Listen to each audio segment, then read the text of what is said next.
back to my channel. Myself Diane Thomas, working in AIMS New Delhi. Today we will be talking about ECG.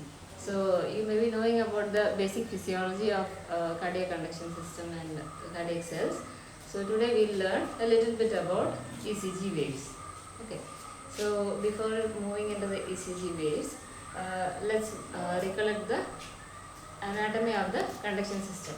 So in the conduction system we have the sinoatrial node in the right atrium near to the junction of SVC, and we have an AV node or atrioventricular node in the lowest part of the interventricular septum, and from there, so there are three tracks that connects the SA node and AV node.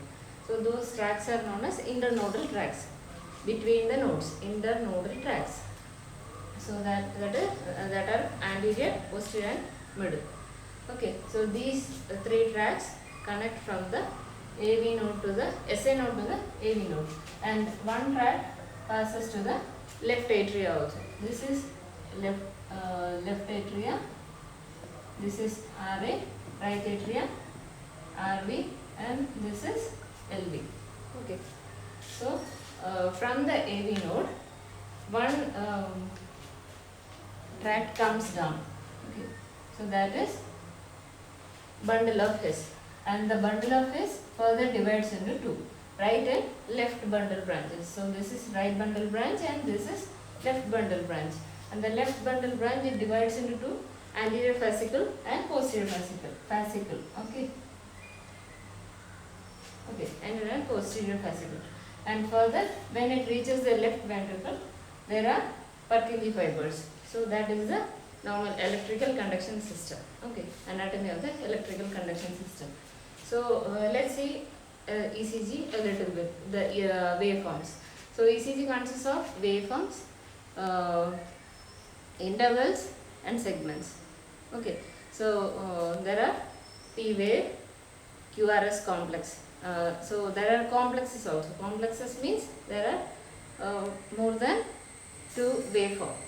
Okay, so QRS is a complex, that is named as QRS complex, and we have P wave and U wave. U wave is usually not visible.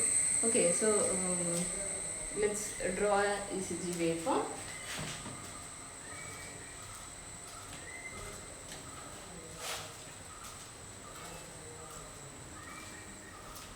Okay, it's a normal ECG waveform.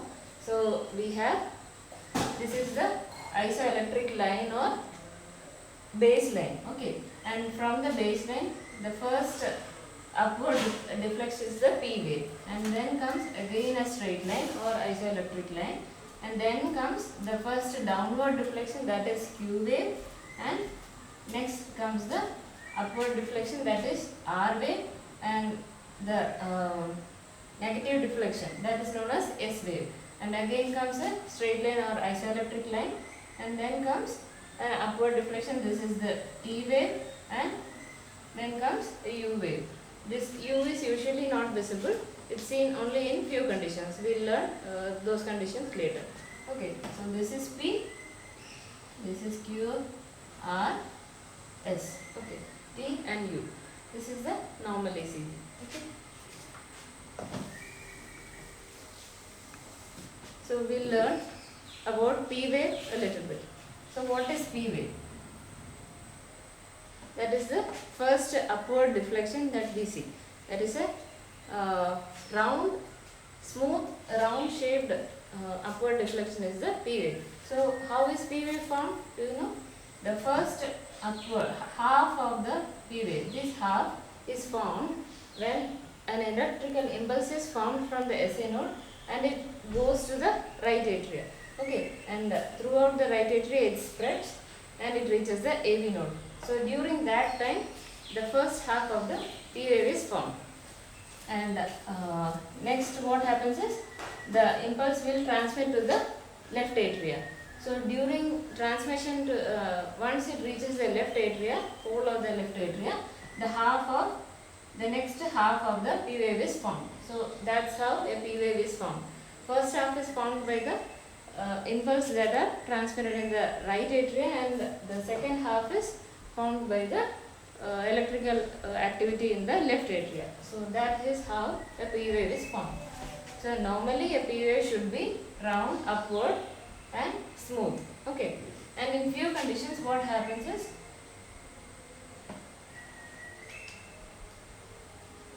the P wave becomes wide or it becomes notch or it becomes peaked. Okay, these are and in few cases it becomes inverted. So these are the different abnormal P waves. So what happens is when the size of the right atria increases, then the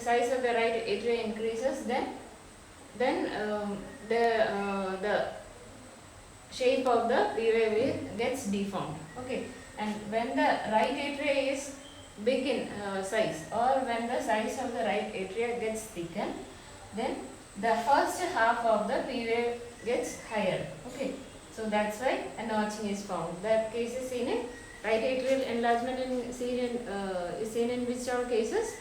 If the patient has tricuspid stenosis or pulmonary valve stenosis, or there is right side heart failure. In those cases there will be thickening of the right atria. Okay, in those cases there will be notching of the P wave.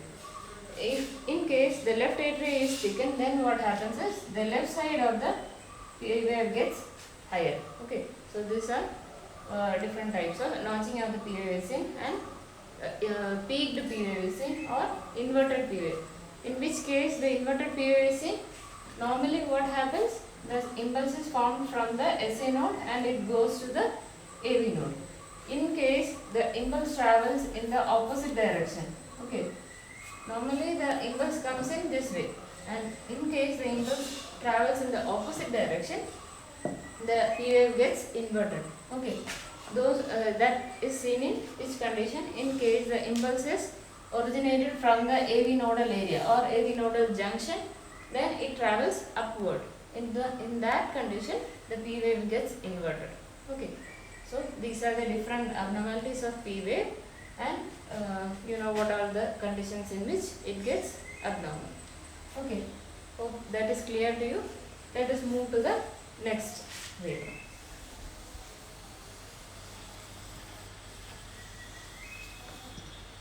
Okay, so next is, after the P wave what comes?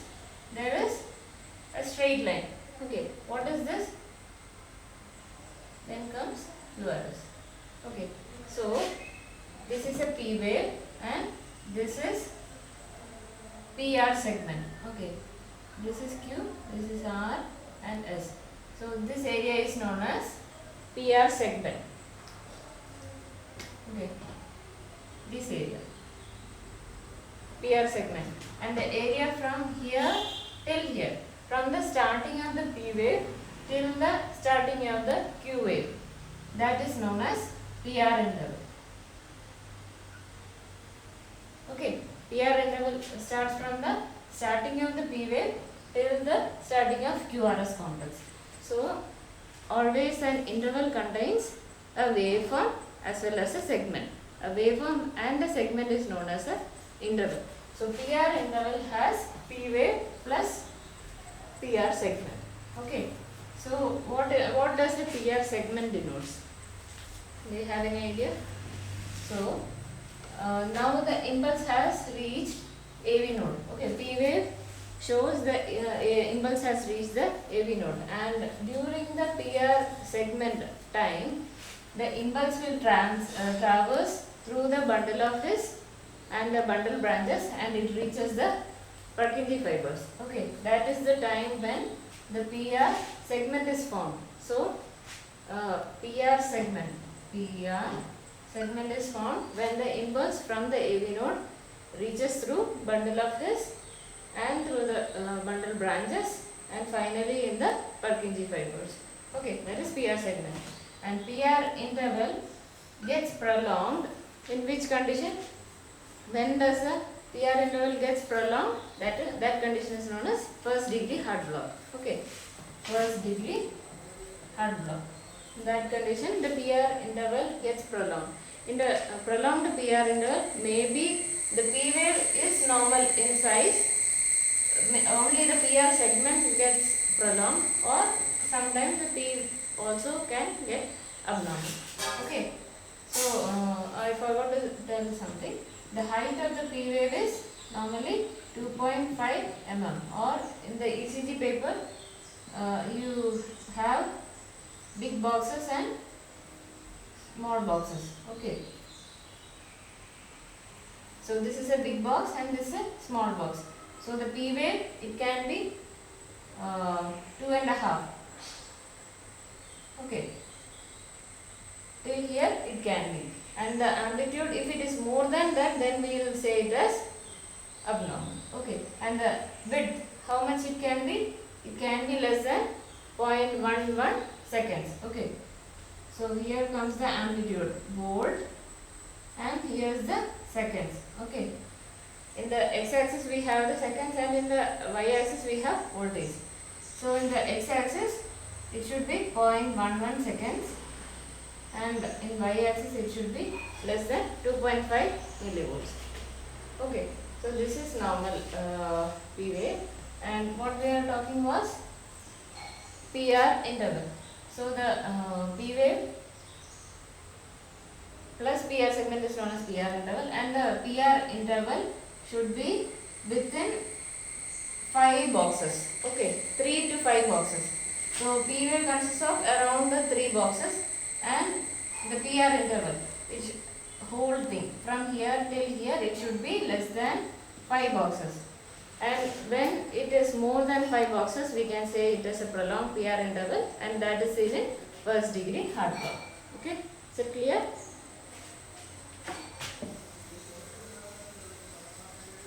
And PR interval gets shortened in few cases. Okay, PR interval is also prolonged in other cases such as digitalis toxicity and hypothyroidism. Okay, and shortened PR interval is seen in tachycardias. Okay, when the heart rate increases, the PR interval gets shortened. Okay, so let's move to the next wave, that is QRS complex. Okay, QRS complex. The first downward deflection is the Q wave, and the next upward deflection is the R wave, and the negative deflection after the R wave is the S wave. Okay, so when the impulse QRS denotes the left and right ventricular depolarization. Okay, P wave denotes atrial depolarization, and QRS denotes ventricular depolarization, and T denotes ventricular repolarization. Okay, and U wave, it denotes the septal repolarization. Okay, so U wave is usually not seen, so we don't use it. Okay, so the QRS wave, the first downward deflection. Usually a Q wave is not seen in a ECG everywhere. Okay, it is seen only in few cases like lead 3, and it should be less than 0.04. 0.04 means one small box. Okay, and if it is more than the size of one box, then it is abnormal. So it should be less than 0.04 mm, and as well as less than 25% of the size of R wave. Okay, the total R wave is this much, and it should be less than 25% of the height of the R wave. Okay, and when Q wave is seen, that is known as, we can say that the patient had a MI before. Okay, a prior MI or an old MI is denoted by the presence of a Q wave. Okay, and next comes the R wave. R wave is the upward deflection. What happens is, so R wave, and next comes the S wave. So there are different shapes of QRS complex. Okay, so this type of QRS complex are also seen. So this is Q and R. Here there is no S. So this type of QRS complex is known as QR pattern. Okay, and if the QRS complex looks like this, then it is known as QS complex. Okay. So if the QRS complex looks like this, then this is known as R, S, R dash. When the amplitude of the R wave is small, it is always denoted by a small letter, that is small r, and when the amplitude is more, then it is denoted by a capital letter, and the first R wave is denoted by R, and the second wave is denoted by a dash also, or it is known as R prime. Okay, so this is RS R dash pattern. You can see this in hard blocks. So we will learn all this in hard blocks also. So just note this. So this is a QS pattern, this is QR pattern, this is RS R dash pattern. Okay.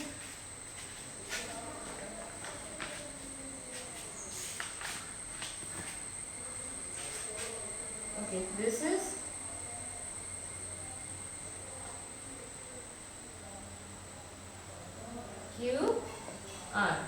QR pattern, and the size becomes less than if the letter is small. Okay. Okay, so these are the different forms of R wave. Others also are there. This is R pattern. Okay.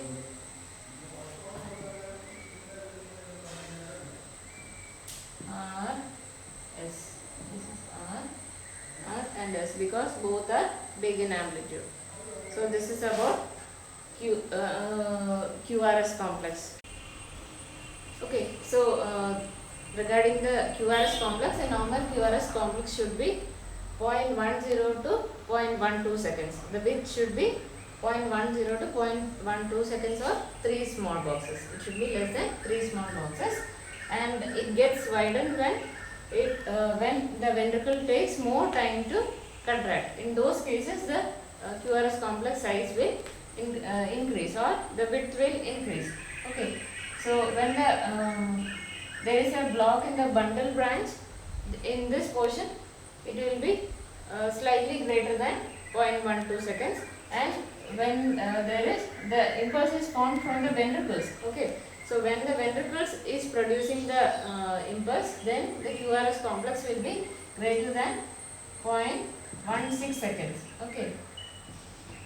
The ventricular QRS complex, if the impulse is producing from the ventricle, then those QRS complex width will be more than 0.16. Okay, and if the block is near the bundle branches or the bundle of his, then the width of the QRS complex will be less than more than 0.12 seconds, around 0.12 seconds. Okay, so and the QRS complex Q wave will be usually seen only in lead 3 and AVR usually, and it should be less than 0.04 mm. And okay, so the abnormal QRS complexes, it is predominantly positive in those leads that are looking from the sides and from the inferior portion. Okay, so that is lead 1, AVL, V5 and V6. In the those are the leads that look from the lateral side. In that, QRS complex is predominantly positive, and 2 and AVF, that looks from the inferior portion. In that also, the QRS complex is predominantly positive, and in AVR, V1 and V2, the QRS complex is negative, and in V3 and V4, the QRS complex is biphasic. Okay, so if you see V1, V2, V3, V4, V5 and V6. In V1 and V2, the QRS complex is predominantly negative. Okay, or there is only a small upward deflection. And in V3 and V4 it is biphasic, and it is predominantly positive in V5 and V6. So if you look in the ECG paper, from V1 to V6, the QRS complex size will get increased. So that is known as R wave progression, and in few conditions the R wave doesn't increase in size like that. So that is known as poor R wave progression. Okay, so this is about the few first ECG forms. I hope you are clear with the ECG forms till here. So we'll learn the further ECG forms in the next class. Thank you for watching my channel, and please subscribe to my channel if you want to watch more videos. Thank you so much.